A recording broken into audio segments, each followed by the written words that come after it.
Takže zdá sa, že aj páni Hrnčanovci prichystali už pomalu chvíľu na štartovej čiare. Máme sa na čo tešiť, lebo aj Hrnčanovce vedia, zadeli veľmi pekný útok.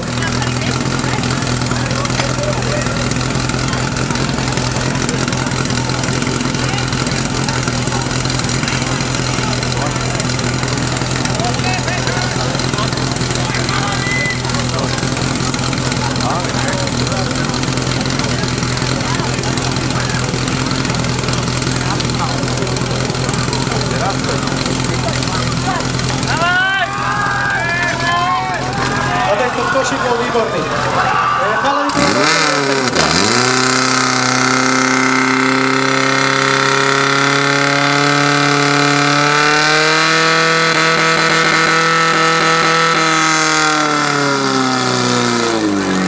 škoda toho pošliknutia na ľavom kúte. Vyzeralo to veľmi pekne a tá pravá strana je veľmi slušná. Ale každopádne výsledný čas na ľavo 16:21.